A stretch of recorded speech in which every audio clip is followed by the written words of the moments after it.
khotbah saya pada siang hari Sabat ini, yaitu heartburn. Ya, kalau sekilas kita hanya melihat kata heartburn ini, yang mungkin kalau kita tahu ini satu gejala ya, satu gejala mah ya, dimana kayaknya tidak enak di hati, kayaknya rasa panas gitu ya. Gejala-gejala mah ya, salah satu dari gejala mah.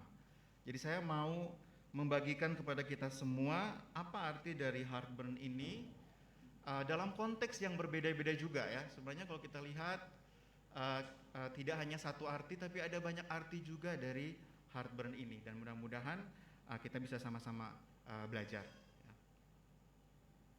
Jadi seperti yang saya sampaikan tadi, kalau membaca tentang tulisan heartburn ini, jadi kita bisa banyak interpretasi. Bisa interpretasinya yang kebanyakan mungkin negatif ya, yang kebanyakan mungkin mengarah ke sesuatu yang tidak nyaman, yang tidak enak ya. Tapi bisa juga heartburn ini sesuatu yang positif ya. Dikatakan heartburn itu bisa jadi gejala sakit mah ya. Heartburn itu bisa juga gejala sakit jantung ya. Atau bisa secara psikologis, dalam arti heartburn ini lagi sakit hati ya. Kalau sakit hati kan kadang memang jadi susah ya, jadi susah hatinya. Atau mungkin ini tanda kita lagi stres juga. Atau mungkin ini sesuatu yang baik ya, heartburn ini membuktikan bahwa kita punya hati yang menyala-nyala, kita punya hati yang berkobar, kita punya hati yang semangat. Kalau saya boleh ambil kata heart ini atau hati ini, itu pun kita bisa terjemahkan berbeda-beda ya. Kita bisa terjemahkan juga ini menjadi organ jantung ya. Tapi hati itu pun spesial karena bisa dibilang hati itu adalah jantung, atau jantung itu adalah hati. Jantung itu adalah hati nurani juga, dan hati nurani itu adalah pusat pikiran kita. Hati nurani juga itu adalah pusat inteligensia, itu juga adalah pusat apa yang kita percaya ya. Atau bisa dibilang juga hati itu adalah iman percaya kita juga ya.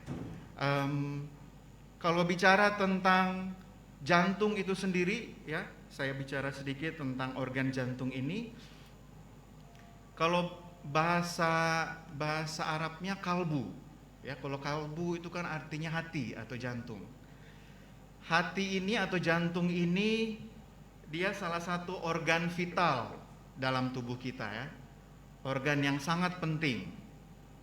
Dan tadi jantung atau kita bisa bilang hati kita ini adalah hati nurani juga, bisa menjadi pusat perasaan kita, bisa menjadi pusat pemikiran kita, bisa jadi juga menjadi pusat kepercayaan kita atau iman kita juga ya. Tapi dibilang juga, jadi kalau kita bicara tentang hati saya seperti ini, hati saya seperti itu, pasti kita akan bicara sebenarnya bukan hatinya, tapi adalah apa yang kita pikirkan ya. Dan kalau bicara tentang jantung, ini fakta yang luar biasa yang mungkin kita belum banyak tahu. Jantung itu pun punya otaknya sendiri ya. Jadi katanya jantung punya sel-sel otak sendiri. Kalau otak ada sel-selnya, tapi jantung kita ini punya sel-sel otak sendiri. Jadi tanpa harus distimulasi oleh otak, katanya jantung kita ini pun bisa memerintah diri sendiri. Dia bisa berdetak tanpa harus dibilang oleh otak kita. Mengapa demikian? Ya, karena ada sel-sel otak di jantung itu sendiri ya, yang dia mampu belajar sendiri katanya. Dia mampu untuk mengingat, dia mampu untuk belajar sesuatu yang baru, membentuk kepribadian seseorang ya. Dan ini sudah terbukti. Buktinya apa, saudara-saudara sekalian? Buktinya ada di mereka pasien-pasien yang menjalani cangkok jantung ya. Kalau jantungnya sudah rusak dan ada donor jantung, dan donor jantung ini masih sehat dan dia meninggal, jantungnya diberikan kepada pasien tersebut, katanya 10-15% orang yang mengalami cangkok jantung, mereka akan punya kepribadian yang mirip dengan sang pendonor. Jadi katanya kepribadiannya, kesukaannya akan mengikuti sang donor yang punya jantung tersebut. Jadi ada satu cerita yang menarik bahwa ada satu ibu yang sesudah dia dicangkuk jantungnya, mendapat jantung yang baru, dia tiba-tiba suka minum bir. Dia tiba-tiba suka makan ayam. Padahal dulu-dulu sebelum dicangkuk jantungnya dia tidak ada favorit seperti itu ya, tidak suka makan jantung, tidak suka bir juga. Tapi pada saat mengalami cangkuk jantung dikatakan dia mengalami perubahan dalam kepribadiannya dia. Ya, setelah ditelusuri rupanya itu adalah kesukaan dari sang pendonor jantung tersebut. Jadi jantung kita ini luar biasa, bisa menjadi otak juga, bisa menjadi, atau bisa kita samakan hati adalah pikiran, adalah hati nurani, pusat perasaan, pusat pikiran, inteligensia, dan juga mungkin adalah pusat segala sesuatu yang kita percaya atau pusat iman kita juga. Ya, jadi jantung ini katanya kenapa sangat penting juga, karena kalau di dalam janin ya, dalam pertumbuhan janin yang duluan berfungsi adalah jantung kita ketimbang otaknya dulu. Ya, katanya jantung itu sudah bisa terdengar di janin bayi tersebut, di dalam perut ibu hamil 3 minggu sudah mulai terdengar suara jantung. Tapi kalau otak itu masih lambat lagi, masih sekitar 90 hari baru berfungsi dalam janin tersebut. Jadi luar biasa jantung ini dalam kehidupan awal seorang manusia juga. Ya. Di luar dari itu, jantung ini katanya kalau orang sakit, pembunuh pertama di Indonesia maupun seluruh dunia di beberapa tahun yang lalu, sekitar 2016, adalah penyakit jantung koroner. Jadi jantung ini bisa menyehatkan maupun bisa membuat kita sakit. Hati kita bisa membuat kita sehat ataupun bisa membuat kita menjadi sakit. Saya mau kita coba kenali ada satu penyakit yang aneh ya. Namanya Takotsubo kardiomyopati. Ya. Takotsubo kardiomyopati. Ya, kalau Bapak Ibu search Google atau mungkin sudah tahu, ini penyakit yang aneh ya, tapi lucu juga. Ini nama lainnya adalah sindrom patah hati. Jadi orang yang suka patah hati, mungkin di sini kalau ada, mungkin mengidap penyakit yang namanya Takotsubo kardiomyopati. Ini beneran ya, ini bukan hayalan, bukan dibuat-buat, bukan meme atau hoax atau apa. Tapi memang dalam dunia medis ada yang namanya Takotsubo kardiomyopati. Jadi ini sakit jantung yang sifatnya sementara, ya, dia tidak berkelamaan, dia bisa sembuh kembali. Tapi ini disebabkan karena stres yang berlebihan. Stres yang berlebihan sehingga gejala-gejala yang muncul sama seperti sakit jantung atau serangan jantung, ya, seperti sakit dada, ya, nyeri dada, dada terbakar, ya, heartburn, ya, sampai sesak napas. Dan pada saat difoto, jantungnya itu melebar. Ada ruang-ruang jantung, ada 4 ruang jantung. Salah satu ruang jantungnya itu melebar. Sehingga dinamakan penyakit ini, ditemukan di tahun 1990, dinamakan sebagai Takotsubo kardiomyopati. Jadi diobati bukan hanya jantungnya, tapi sebenarnya diobati juga hatinya atau secara psikologis. Saya mau menyampaikan dalam khotbah saya ini yang bentuknya adalah juga satu kesaksian bahwa mungkin dalam pandemi ini dibilang katanya banyak insidennya, ya, banyak kasus baru. Yang patah hati katanya banyak, ya, sindrom yang patah hati katanya banyak, ya. Karena pandemi ini luar biasa dampaknya dalam kehidupan pribadi, keluarga, dan sosial, ya, luar biasa pengaruhnya, sampai memang banyak orang yang mengalami sakit jantung seperti ini, ya. Atau mungkin kalau belum terdiagnosis, ya mungkin ya masih merasa stres dengan pandemi ini. Dan itu juga yang saya mau saksikan kepada saudara-saudara sekalian dalam khotbah saya ini, bahwa memang dalam pandemi ini saya sudah ada gejala-gejala Takotsubo kardiomyopati ini. Ada gejala-gejala sesak napas, ada gejala-gejala nyeri dada, ya, sakit kayaknya, sakit dan rasa panas terbakar di bagian dada, ya. Yang saya mau ceritakan adalah di awal pandemi ini mulai, Bapak Ibu sekalian, dan mungkin saya tidak sendiri ya, bahwa mungkin di sini ada banyak juga yang mengalami hal yang sama. Di awal pandemi ini muncul rasa takut ya, dan rasa cemas, rasa khawatir bahwa saya pribadi bisa terkena COVID, saya bisa menularkan orang, pekerjaan sehari-hari saya juga bertemu dengan pasien, bisa juga saya terkena mereka ataupun saya yang menularkan ke pasien-pasien saya. Yang muncul juga rasa takut kalau terjadi apa-apa ke saya hanya sendiri di rumah. Kalau terjadi apa-apa gitu tidak ada yang akan lihat, tidak ada yang memperhatikan, dan mungkin kalau terjadi sesuatu yang buruk kan yang akan menguruskan pemerintah ya, keluarga tidak dibolehkan. Saya juga sedih memikirkan kalau terjadi apa-apa dengan keluarga saya yang semuanya jauh dari saya tidak bisa bantu mereka dengan bantuan saya, tidak bisa melakukan apa-apa, tidak berdaya. Jadi yang saya merasakan di awal pandemi ini, dan mungkin juga ada dari saudara-saudara dirasakan, adalah ada rasa cemas, takut.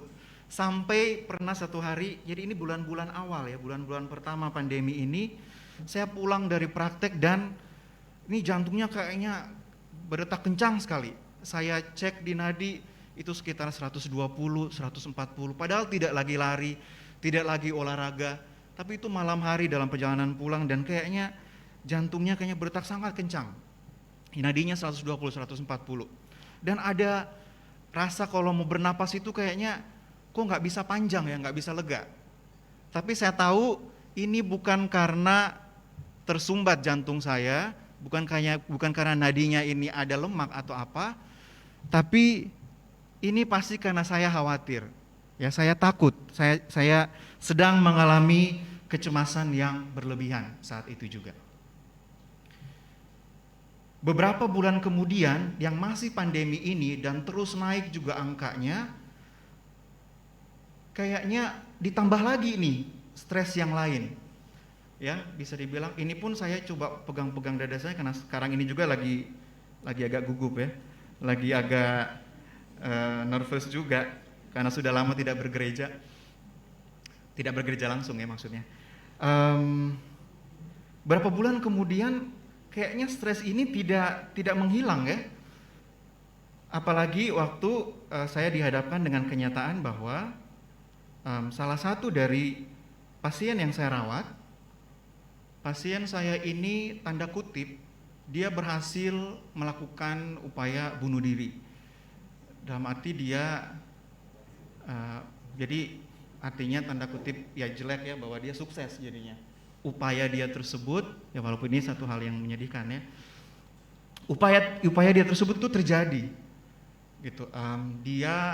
Dia loncat dari lantai 17 ke bawah dan saya ditelepon disampaikan bahwa pasien dokter begini dan ditemukan berada di bawah gitu.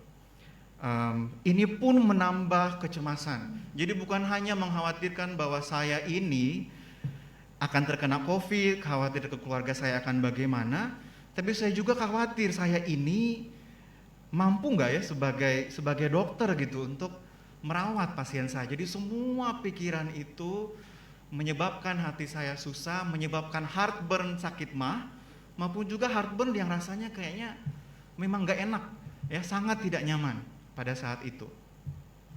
Dan saya tidak tahu apakah ini akan berangsur-angsur hilang atau tidak.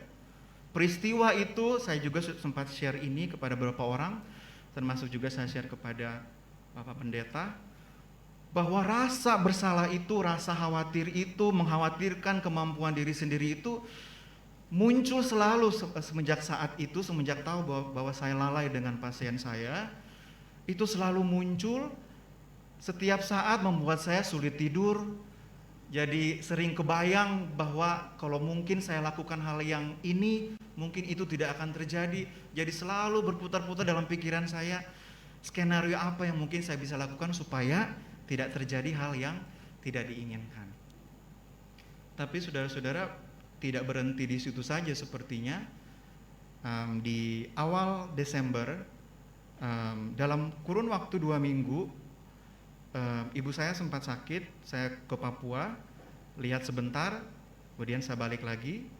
Tapi kemudian dalam kurang dari 2 minggu, saya dapat kabar kalau ayah saya yang sakit.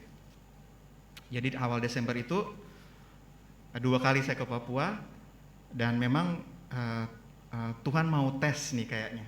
Hati saya nih bisa akan terus patah atau bisa dipulihkan ya. Jadi ini kayak ujian juga mungkin buat saya pribadi.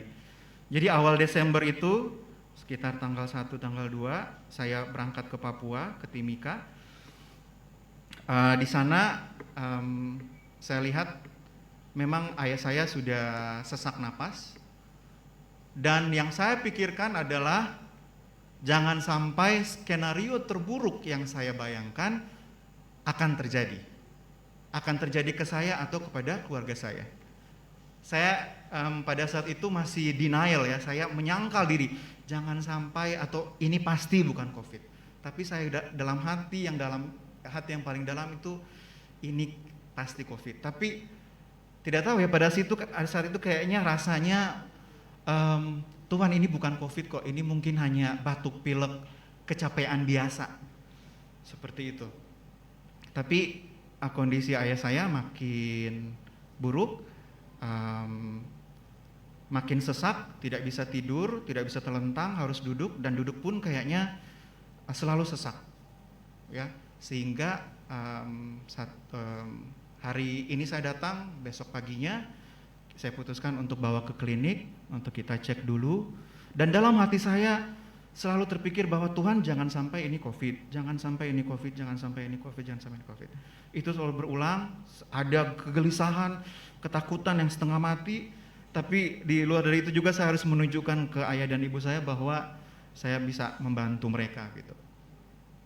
Kemudian setelah bawa ke klinik, dites antigen, swab antigen, dan diketahui bahwa ayah saya positif dan tidak bisa di klinik situ dan harus dirujuk ke RSUD di Timika. Saat di klinik itu saya lihat ayah saya itu perlu diberikan oksigen ya, perlu diberikan oksigen. Kalau tidak diberikan oksigen jadi gelap, jadi kayak mau pingsan. Jadi selalu harus terpasang oksigen. Pada saat dibilang antigen swabnya positif, sudah dari situ tuh kayaknya makin kacau ya. Di dalam makin kacau, tapi di luar saya mencoba melakukan yang sebisanya lah untuk ayah saya waktu itu. Jadi diminta untuk ke RSUD, ke IGD-nya untuk diperiksa lebih lanjut, dan waktu itu saya berusaha untuk, karena saya juga takut cemas, jadi saya juga berusaha untuk selalu dekat dengan ayah saya saat itu. Jadi saya pun bilang bahwa saya akan ikut dengan ambulans, kita akan sama-sama ke RSUD. Dan sepanjang jalan dari klinik itu ke RSUD, kayaknya lama sekali. Rasanya lama, kayaknya 1 detik itu kok ini lama sekali. Karena yang terbayang dalam pikiran saya adalah, kenapa kok ini bisa terjadi gitu. Selalu berpikir ujiannya kenapa ada lagi gitu ya. Kemudian sampai di IGD, dimasukkan dalam isolasi dan diperiksa-periksa, dan luar biasa. Saya mau saksikan dari sisi saya ya, pengalaman saya pribadi. Kalau mungkin dari pengalaman ayah saya mungkin bisa bertanya langsung kepada ayah saya. Tapi yang saya rasakan saat itu kegelisahan yang kayaknya makin lama makin double, makin lama makin besar. Di saat yang bersamaan harus mengurus administrasi, mengurus hal-hal yang lain. Termasuk satu hal yang sudah saya ceritakan juga kepada teman-teman saya, bahwa di saat sebelum dirawat di ICU, karena memang ayah saya harus masuk ICU, dokternya memanggil dan menyampaikan bahwa kebetulan mereka juga tahu kalau saya seorang dokter, jadi mereka menyampaikan, "Dok, ini formalitas bahwa kami harus kasih tahu kalau terjadi apa-apa kepada ayah dokter, berarti ini akan diberlakukan seperti kasus COVID yang lain. Jadi keluarga tidak bisa mengurus." Jadi ada rasa bahwa ini mau sampai di mana lagi gitu ya. rasa susah ini kayaknya tidak akan berakhir gitu. Saya pikir saat itu juga selama ini kayaknya saya yang menyampaikan hal itu gitu ke pasien ya sama keluarganya. Tapi saat itu saya yang di posisi yang lain. Saya yang harus menerima kabar bahwa jika terjadi hal yang terburuk harus siap dan menerima. Dari situ ayah saya diputuskan sambil menunggu swab PCR-nya sudah suspek dan harus masuk ICU karena memang memerlukan oksigen. Dan oksigennya itu perlu banyak juga ya, oksigen dalam tingkat yang tinggi karena saturasinya selalu di bawah 90 sedangkan normalnya adalah di atas 95. Setelah itu terjadi, menurut saya ya pengalaman itu merubah ya. Pandemi ini memang merubah menurut saya beberapa orang termasuk saya pribadi, tapi saya mau melihat bahwa perubahan ini adalah perubahan yang menurut saya perubahan yang baik ya. Daripada saya fokus bahwa ini perubahan yang mendatangkan ujian yang menyusahkan, tapi saya coba selama 2 bulan saya berada di Papua. Ayah saya mungkin hampir sebulan di rumah sakit, tapi selama 2 bulan berada di Papua itu memang itu seperti ditegur ya, ditegur hati saya untuk ada perubahan gitu. Kalau Bapak Ibu lihat di sini, ini saya minta izin ke ayah saya untuk saya bisa tayangkan foto ini. Kalau bisa dilihat memang saat itu saya melihat ayah saya tidak berdaya, tapi saya juga mengakui bahwa saya nggak bisa bikin apa-apa saat itu. Ya, jadi luar biasa kalau kita tahu bahwa kita bisa buat banyak, tapi kita dibatasi bahwa tidak bisa melakukan apa-apa. Itu luar biasa bisa membuat hati sangat sakit ya. Saat itu bersyukur karena walaupun saya tidak bisa bikin apa-apa, rumah sakit membolehkan saya untuk pakai baju astronot dan masuk ke dalam, setidaknya hanya untuk menemani ayah saya 4-5 jam atau berapa jam. Tapi sebenarnya saya bisa tinggal mungkin 10 jam, 12 jam, tapi sesak napas juga ya kalau pakai semua itu ya, berkeringat juga di dalam, jadi rasanya tidak enak sekali. Saya tidak menyangka juga karena saya pakai baju ini untuk melihat pasien-pasien COVID yang mengalami gangguan jiwa di Jakarta sini.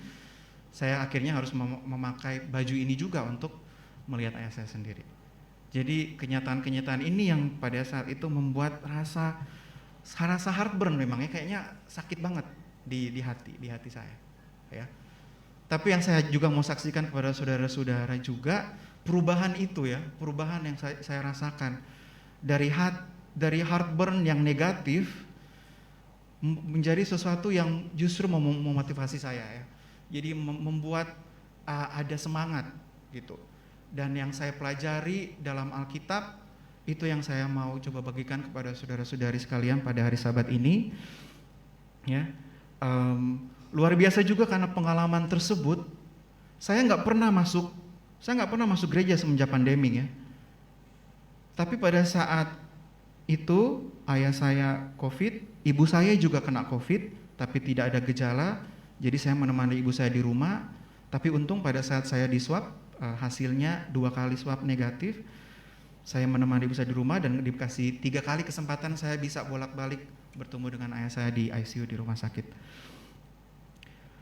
Itu luar biasa karena selama ini saya nggak pernah ke gereja, tapi pada saat saya di Timika, Papua, saya karena juga COVID tidak banyak di sana, saya bisa berkesempatan untuk bergereja Rabu malam maupun hari Sabat.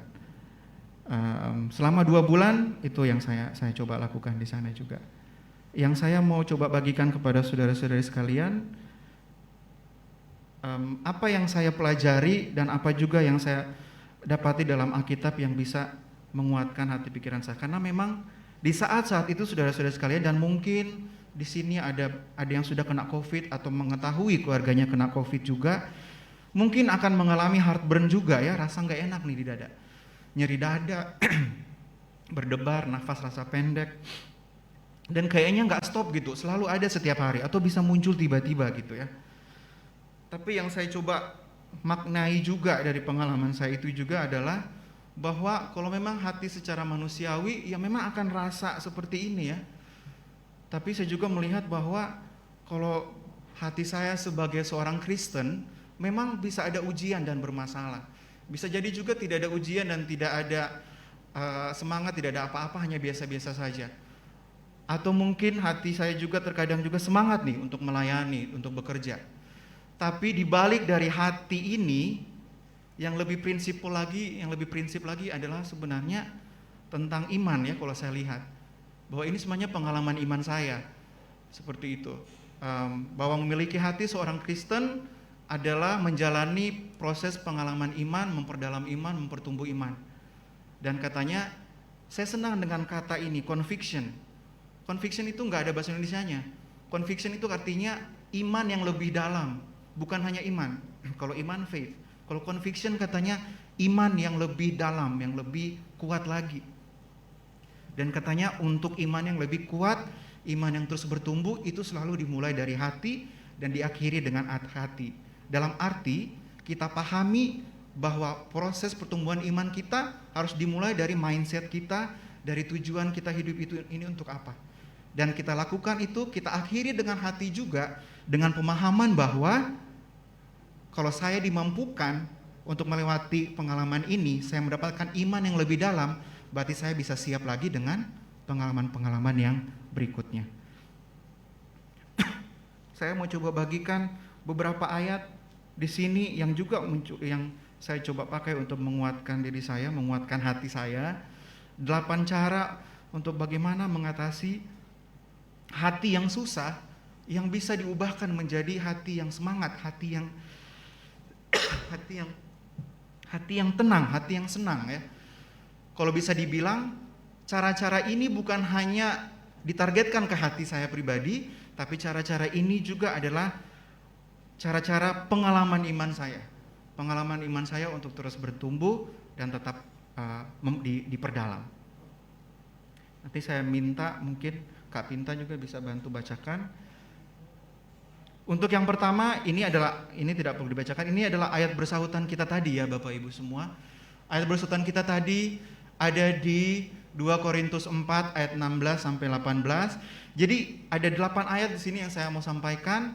Apa yang perlu dilakukan supaya hati kita ini bisa diubahkan pada saat, terutama saat kita sedang mengalami kesusahan. Dan dibalik dari proses ini adalah apa yang perlu dilakukan supaya iman kita ini tidak berhenti di situ aja, tidak berhenti di satu level, tapi tetap bertumbuh dan tetap mendalam. Kalau kita lihat dalam ayat bersahutan tadi 2 Korintus 4 ayat 16 sampai 18 ya. Di ayat 18-nya itu ditulis ayat 18 di situ atau 16 dalam bahasa Inggrisnya fix your eyes ya.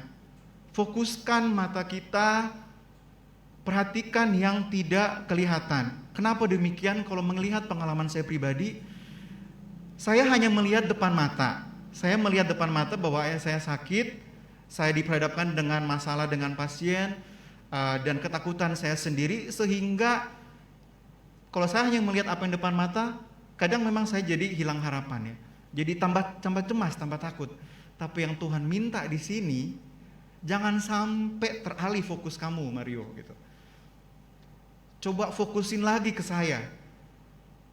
Jangan hanya terpana pada apa yang kamu lihat, tapi lihat lebih jauh lagi daripada apa yang mata kamu bisa lihat. Fokus pada hal-hal yang sifatnya surgawi, yang abadi. Karena katanya, ya kalau fokusnya kita hal-hal yang depan mata, yang sifatnya materi, ya itu hanya sifatnya sementara dan akan cepat hilang, akan berlalu begitu saja. Jadi Tuhan minta untuk kita fokuskan ke arah yang tepat, ke Tuhan kita yang katanya Dia ini sumber segala sesuatu. Dia yang bisa bantu kita. Ya. Jadi kalau kita tahu kita mau fokus kemana pandangan kita, dan kita tahu itu tujuannya ke Tuhan, sumber segala sesuatu yang bisa memampukan kita, maka kita pun akan memiliki hati yang terus dibaharui setiap hari, termasuk juga akan memperkuat iman percaya kita. Ayat yang kedua, mudah-mudahan bisa dibaca oleh Kak Pinta, Ulangan 4 ayat 29. Ulangan.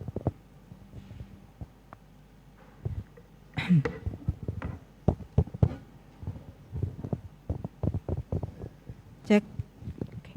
Ulangan 4 ayat 29. Dan baru di sana engkau mencari Tuhan Allahmu dan menemukannya, asal engkau menanyakan Dia dengan segenap hatimu dan dengan segenap jiwamu. Kalau yang pertama tadi kita fokus hati kita pada sesuatu yang tidak kelihatan, yang sifatnya abadi, yang sifatnya kekal, ya. Ayat yang kedua ini mengajarkan kita untuk hati kita harus sepenuhnya kita serahkan kepada Tuhan. Katanya kalau memang kita mau diri kita dibantu oleh Tuhan, kalau kita mau Tuhan, anggaplah Tuhan juga mau kita sepenuhnya gitu. Kalau kita minta bantuan dari Tuhan, Tuhan juga seolah-olah mengajak kita, jangan minta tolong setengah-setengah gitu. Kasih sepenuhnya kamu supaya saya bisa bantu kamu juga sepenuhnya. Jadi ayat ini seolah-olah juga mengajak kita untuk kalau kita mau hati kita ini diubahkan, ya kita perlu menyerahkan semuanya ini ke Tuhan. Jangan setengah-setengah hati. Dan katanya orang-orang yang cenderung memiliki iman percaya yang kuat, yang teguh, yang selalu merasa sukacita walaupun pengalamannya menyedihkan dalam hidupnya adalah mereka yang senantiasa berjalan bersama-sama dengan Tuhan sambil menyerahkan seluruh kehidupan mereka, seluruh hati mereka untuk Tuhan mereka. Ya. Ayat yang ketiga, minta tolong lagi Kak Pinta dalam Lukas 8 ayat 15. Lukas 8 ayat 15. Yang jatuh di tanah yang baik itu ialah orang yang setelah mendengar firman itu menyimpannya dalam hati yang baik dan mengeluarkan buah dalam ketekunan. Kalau yang pertama tadi kita fokus hati kita, yang kedua adalah kita serahkan hati kita sepenuhnya, yang ketiga Tuhan minta kenali hati kita. Ya, untuk iman ini bertumbuh, untuk hati kita diubahkan, ya jangan sampai kita tidak tahu, katanya waspada hati yang kita tidak pernah periksa. Perumpamaan ini seperti amanah dari Tuhan ya, supaya diajak nih, kita tahu nggak kita ini tanah yang mana? Kita ini mempunyai hati yang bagaimana? Apa kita udah tahu bahwa kita saat ini punya komitmen ke Tuhan, tapi karena kesibukan dunia, distraksi dunia, kita tidak penuhi komitmen itu. Atau saking banyaknya komitmen dalam gereja dan komitmen di luar gereja, semua itu tidak kita lakukan karena saking sibuknya. Ataukah sama seperti ayat ini, bahwa ya hati kita ini baik adanya, kita mampu menyimpan firman Tuhan, sehingga kita ini bisa bertumbuh dalam iman percaya kita. Dan jangan lupa poin kedua, bahwa kalau kita saat ini hanya menjalani ibadah, pekerjaan pelayanan sebagai rutinitas, kita tidak periksa hati kita, kondisi hati kita saat ini seperti apa, ya mungkin kita tidak akan pernah tahu apakah saya ini sedang bertumbuh atau tidak. Ayat yang keempat, kita mungkin Matius 6 ayat 21. Matius 6 ayat 21. Karena di mana hartamu berada, di situ juga hatimu berada. Ayat yang keempat adalah pastikan apa yang berharga dalam hati. Ya, kalau kita pikir-pikir, kalau Bapak Ibu saat ini saudara-saudara sekalian bisa pikirkan apa yang kita hargai, apa yang kita sangat value dalam diri hidup kita, dalam hati kita, itu yang akan paling banyak kita pikirkan dan kita lakukan dan kita kerjakan. Jadi kalau kita tahu bahwa yang berharga dalam hati kita ini adalah Tuhan, maka pada saat kesusahan yang akan kita lakukan adalah kita akan cari Dia, kita akan berdoa, kita akan minta pertolongan. Tapi kalau yang dalam hati kita ini yang berharga adalah kesenangan dunia, hal-hal materi, ya cenderung mungkin kita akan lari ke hal-hal itu saat susah, dan mungkin akan hanya mendapatkan kesenangan tapi hanya sementara, tidak berlangsung lama. Ya, tapi jadi pastikan apa yang berharga di dalam hati kita. Ya. Ayat berikutnya tidak perlu dibacakan, ini adalah ayat inti kita dalam Mazmur 31 ayat 25. Hanya dua kata yang disebutkan Tuhan yang menjadi sumber semangat, ya. Tuhan bilang teguhkan hatimu, dalam bahasa Inggrisnya take heart, atau kalau kita terjemahkan yang lain, ayo semangat, fighting gitu ya. bisa dibilang juga taruh api di dalam hati supaya kamu bisa maju terus ya, tidak mundur. Dan ini kita bisa saksikan dua kata sederhana ini, kalau kita mampu merenungkan dan kita juga bisa mendalami ya, luar biasa dua kata ini bisa membantu semua cerita ini dalam kisah Yesus ya.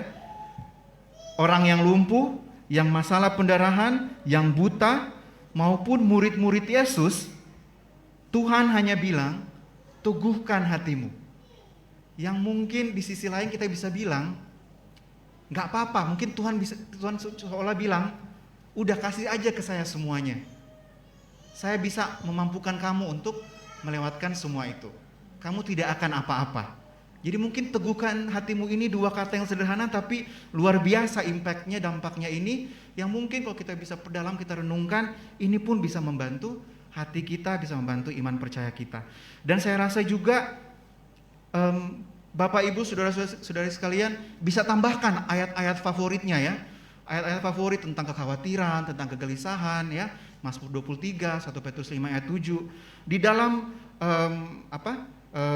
konteks ini tentang teguhkan hatimu, bahwa ya kita perlu menguatkan hati, kita ketahui bahwa Tuhan mampu untuk kita serahkan semua kekhawatiran kita, kesusahan kita, dan Dia mampu untuk melewatkan kita dari semua pengalaman-pengalaman tersebut. Ayat berikutnya, ini ayat ke-6 ya, masih ada dua lagi. Mazmur 78 ayat 2-4. Mazmur 78 ayat 2, aku mau membuka mulut mengatakan amsal, aku mau mengucapkan teka-teki dari zaman purbakala. Ayat 3, yang telah kami dengar dan kami ketahui dan yang diceritakan kepada kami oleh nenek moyang kami. Ayat keempat, kami tidak hendak sembunyikan kepada anak-anak mereka, tetapi kami akan menceritakan kepada angkatan yang kemudian puji-pujian kepada Tuhan dan kekuatannya dan perbuatan-perbuatan ajaib yang telah dilakukannya. Kalau yang tadi, pastikan apa yang memang berharga dalam hati, kemudian teguhkan hati kita. Ayat yang berikutnya ini mengajarkan bahwa dalam perubahan hati, dalam mempertumbuh iman, jangan lupa suarakan isi hati kita. Deklarasikan isi hati kita di mana saja, kapan saja. Apa yang kita ucapkan adalah suatu bentuk pujian, suatu bentuk ucapan syukur bahwa Tuhan sudah mampu melewati kita di masa-masa yang lalu, di pengalaman-pengalaman yang sudah kita lewati. Ya. Deklarasikan isi hati kita, yang artinya juga adalah kita bisa bertumbuh, kita lebih kuat kalau kita ucapkan apa yang sudah kita alami, menjadi dorongan, menjadi kekuatan untuk orang lain, tapi bukan hanya untuk mereka, tapi untuk diri kita sendiri. Bahwa kalau kita bilang bahwa Tuhan sudah mampukan saya di masa lampau, Tuhan bisa mampukan saya di masa ini, dan Tuhan bisa mampukan juga saya di masa yang mendatang. Dan poin yang kedua dari ayat ini juga kita bisa lihat di Daniel 3 ayat 16-18 ya, dalam cerita Sadrak, Mesak, dan Abednego, yang menurut saya kalau dalam bahasa manusia biasa ya, ini iman tingkat tinggi ya. Sadrak, Mesak, Abednego, mereka akan dibuang di perapian ya, di dapur api, perapian yang menyala-nyala. Tapi dari apa yang mereka ucapkan kita bisa tebak nih, iman mereka ini seperti apa, hati mereka ini kuatnya seperti apa. Ya, kalau secara kasar ya, kalau Bapak Ibu ingat isinya, mereka bilang ke Nebukadnezar ya, Raja Nebukadnezar, mereka bilang seperti ini. Kalaupun kita akan dilemparkan ke dapur api, perapian, Tuhan saya akan mampu untuk melepaskan saya. Tapi kalimat berikutnya nih Kak yang lebih luar biasa ya. Bapak Ibu tahu kalimat berikutnya? Kalaupun tidak, apa katanya? Itu seperti bilang, kalaupun Tuhan tidak selamatkan kita, Raja, ya nggak apa-apa. Saya tetap setia. Saya nggak mau kompromi dengan dunia, dengan Anda. Kalau saya baca ini juga menjadi tantangan buat saya pribadi, dan mudah-mudahan menjadi tantangan juga buat Bapak Ibu saudara-saudara sekalian. Bisa nggak bertanya seperti ini pada saat susah atau saat ini, bertanya ke diri sendiri, Tuhan saya mau ini bisa dilewatkan. Tapi kalau nggak lewat, jangan dong. Atau kita mampu untuk mengatakan bahwa Tuhan tidak apa-apa kalau ini tidak terjadi sesuai kehendak saya gitu. Ya. Dan menurut saya kalau sampai pada titik itu, saya yakin itu indikasi juga ya bahwa iman kita ini adalah iman yang sangat kuat ya. Sangat teguh, hati kita sangat teguh. Dan mari kita coba renungkan ini ya secara pribadi. Ayat kedua terakhir dalam Yohanes 12 ayat 27.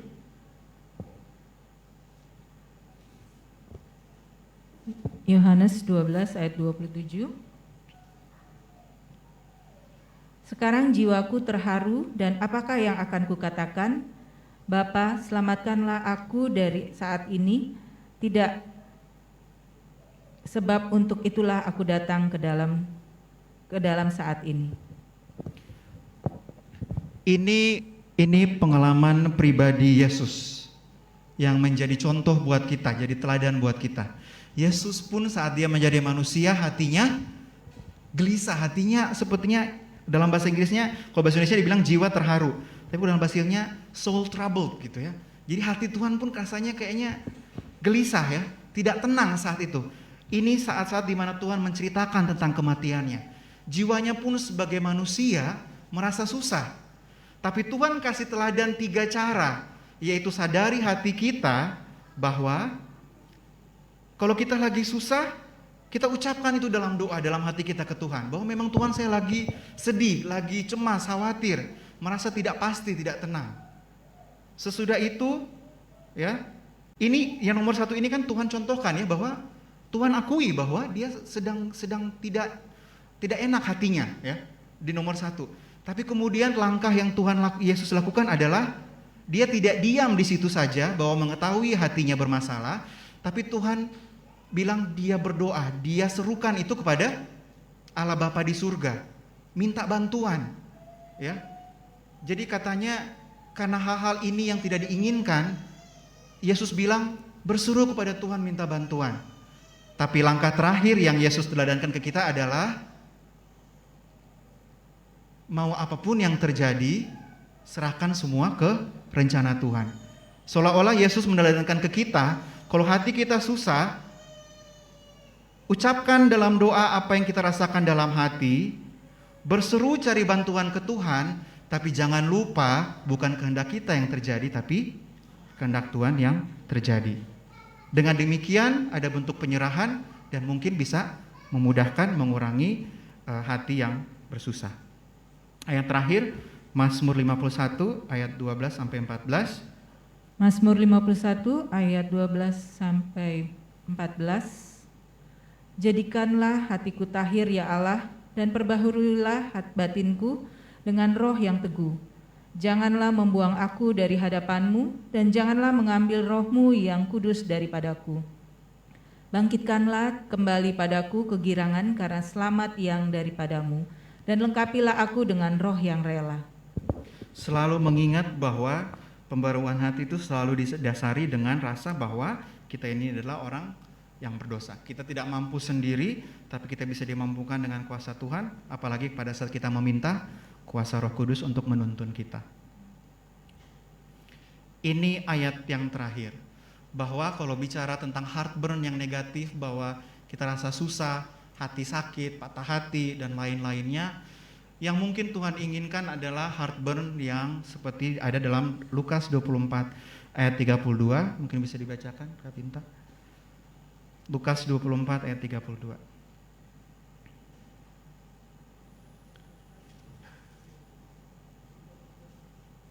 Ya.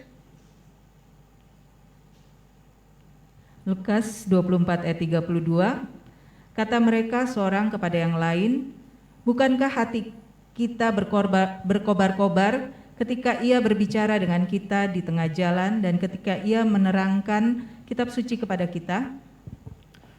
Lukas 24 ayat 32, hati yang berkobar-kobar. Kalau lihat dalam bahasa Inggris, ini burning heart atau heartburn.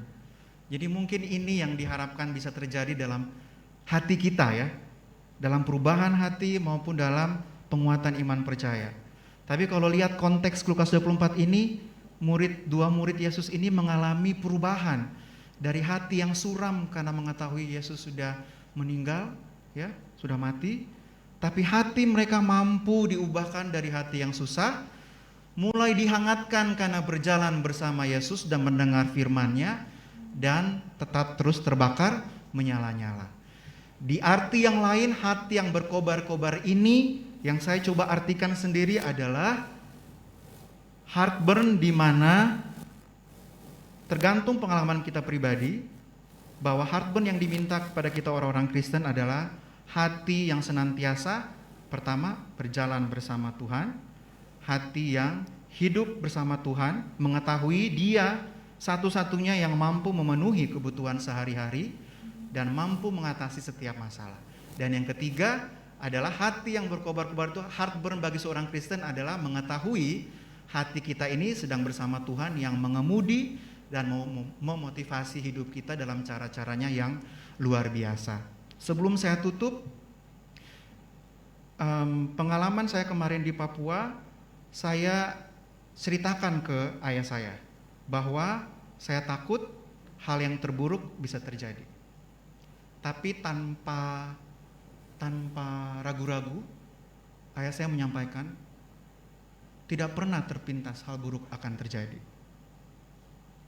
Jadi seolah-olah selama saya di Papua, saya diberkati Tuhan dengan melihat ada pengalaman iman yang ditunjukkan oleh ayah saya pribadi. Dan saya bisa simpulkan bahwa ayah saya mungkin tidak takut mati karena iman ayah saya begitu kuat, hatinya teguh, hatinya selalu berkobar-kobar dengan firman Tuhan. Ayah saya waktu masuk ICU juga mungkin berdoa dalam hati dan sentiasa berpikir bahwa dia berjalan bersama Tuhan, dia tahu ada Tuhan satu-satunya yang bisa membantu ayah saya pada saat itu lewat dokter-dokter, lewat perawatan. Dan ayah saya juga tahu bahwa ada seseorang yang mengemudikan jalan hidupnya. Ya. Jadi slide terakhir saya, saat hati susah, jangan lupa karena kita adalah orang percaya, kita perlu tunjukkan, kita perlu praktekkan percaya kita itu. Dalam doa, dalam membaca firman Tuhan, mencari janji Tuhan, memegang janji Tuhan, dan kita aksikan ya kepercayaannya kita dalam bentuk kasih kepada orang lain, kepada Tuhan, dan juga kasih kepada diri kita sendiri. Katanya kalau iman itu tidak bekerja, tidak akan ada mujizat. Ya, tidak cukup hanya untuk percaya, tapi percaya dan bekerja akan ada mujizat.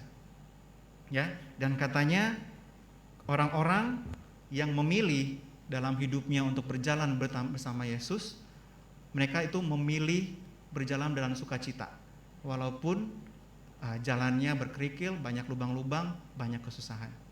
Ya, poin yang lainnya yang mungkin saya bisa sampaikan adalah jangan juga kita merasa nyaman kalau hati kita ini naik turun atau tidak terbakar. Kita perlu kenali hati saya saat ini terbakar enggak sebagai seorang Kristen untuk terus bertumbuh, tidak puas di satu level dalam iman percaya, tapi saya ada terbakar enggak hati saya untuk naik levelnya lagi dalam iman percaya, karena saya tahu sebagai seorang Kristen kita tidak akan pernah berhenti untuk belajar, tidak pernah berhenti dalam bertumbuh dalam iman percaya kita. Dan poin yang terakhir adalah saat ini masih ada, saya pribadi masih suka, kadang-kadang sih, masih ada rasa sakit di dada, ya, masih ada rasa-rasa nyeri, rasa-rasa agak panas juga di dada. Tapi yang saya mau artikan adalah ini bukan stres, tapi mungkin ini satu proses dalam iman percaya saya, satu peringatan buat saya sendiri bahwa rasa nyeri ini peringatan dari Tuhan supaya saya tahu saya tidak sendiri, saya hidup ini karena kemurahannya, gitu, karena kasih Tuhan. Dan nyeri dada ini pun sesuatu yang positif bahwa saya diingatkan bahwa senantiasa saya masih perlu Tuhan. Ya, jadi jangan lupa teguhkan hati kita, ya. Upayakan kita tahu isi hati kita, ya, kita tahu kita harus fokus kemana, kita tahu apa yang paling berharga dalam hati kita, yaitu hanya satu, yaitu Tuhan kita. Dan kita coba nyalakan terus hati kita sebagai seorang Kristen, buat itu terus berkobar setiap hari, mau itu susah atau maupun itu satu hal yang sumber suka. Semoga ini menjadi doa dan harapan untuk kita semua. Amin.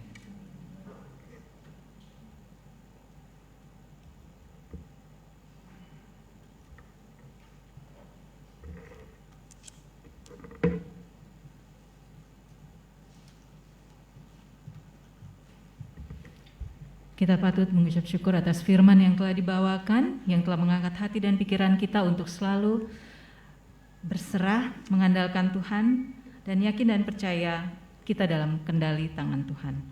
Untuk menutup rangkaian perbaktian sepanjang sabat kita, sabat pagi ini, kita sama-sama berdiri, kita sama-sama menyanyikan lagu Sion nomor 509 dalam hati, sambil kita menyanyikan lagu 509, persembahan akan dijalankan, persembahan untuk Departemen Rumah Tangga.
Di surga, Allah Bapa yang penuh kasih, kami mengucap syukur untuk firman-Mu yang sudah kami dengarkan, yang sudah kami dapatkan di siang hari Sabat ini. Kiranya itu tidak berlalu begitu saja, tapi kami mengetahui kedalaman hati kami mengetahui iman percaya kami bahwa kami senantiasa membutuhkan Tuhan, dan kiranya Tuhan senantiasa hadir dalam hati kami, berjalan bersama-sama kami sepanjang kehidupan kami. Terima kasih Bapa, inilah doa dan harapan kami, dalam nama Yesus kami sudah berdoa.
Baik, saudara-saudara yang kasih, dari depan kami mengucapkan shalom untuk kita semua. Shalom saudara-saudara. Damai di hati. Shalom. Kita bersyukur kepada Tuhan yang tak terhingga pada Sabat ini. Saya dan saudara boleh berbakti kepada Tuhan, boleh menyembah Tuhan dengan penuh sukacita, ya. Dan kami mau mengucapkan banyak terima kasih kepada saudara-saudara, anggota jemaat, bahkan tamu-tamu baik yang sudah hadir di dalam gereja Taman Harapan pada Sabat ini, ataupun saudara-saudara tamu-tamu yang berbakti lewat Zoom, Facebook. Tuhan akan memberkati saudara-saudara sekalian, dan kami sangat senang dengan kehadiran saudara-saudara, sehingga pada Sabat-sabat mendatang kami masih berharap saudara-saudara boleh terus join di dalam ibadah bersama kami dengan jemaat Taman Harapan, ya. Dan secara khusus pada Sabat ini kita juga berterima kasih banyak kepada Dr. Mario Linturan, ya, yang Tuhan sudah pakai bagi kita untuk berbicara kepada kita, saudara-saudara sekalian. Dan sungguh sangat menyentuh khotbah dan kesaksian yang boleh menguatkan iman kita semua. Siapa yang terberkati dengan firman Tuhan pada Sabat ini? Luar biasa. Dokter boleh lihat? Sayang di Zoom kita nggak bisa lihat, tapi saya yakin percaya kita semua pada Sabat ini diberkati, ya. Ditarik, ditambahkan iman kita, ya, untuk hanya berharap hanya dan hanya kepada Tuhan saja, ya. Dan Tuhan berkati Dr. Mario atas firman yang sudah disampaikan, sungguh indah, dan Tuhan akan berkati Dr. Mario dalam pelayanan beliau sebagai dokter di rumah sakit, kehidupan beliau setiap hari, bahkan masa depan cita-cita beliau bersama keluarga juga, ya. Tuhan berkati selalu. Dan juga kita berterima kasih juga kepada saudara-saudara kita di mimbar sini yang sudah memimpin acara kita pada Sabat ini, ya. Mulai dari Sister Pinta Hauri yang sudah memimpin acara kita. Terima kasih banyak Ibu Pinta. Kemudian Saudara Dave. Terima kasih banyak Dave sudah memimpin kita dalam doa syafaat. Dan Sister Imelda Latuheru yang sudah memimpin kita dalam bacaan Alkitab. Tuhan berkati saudara-saudara sekalian dengan limpahnya dalam pelayanan kepada Tuhan. Baik saudara-saudara yang kekasih, dengan demikian berakhir sudah ibadah kita pada siang hari ini. Biarlah kita semua akan pulang dengan berkat Tuhan, berkat hari Sabat. Dan jangan lupa kita akan masih bertemu dalam ibadah hari Sabat juga pada sebentar sore, ya, di dalam acara Pemuda Advent, juga seminar yang sangat menarik yang boleh kita orang muda atau orang-orang tua juga boleh ikut, ya. Sekali lagi terima kasih dari depan, saya mengucapkan terima kasih banyak, dan dengan demikian berakhir juga ibadah kita via Zoom. Tuhan memberkati saudara-saudara sekalian. Mari kita akan keluar secara teratur. Selamat siang dan selamat hari Sabat.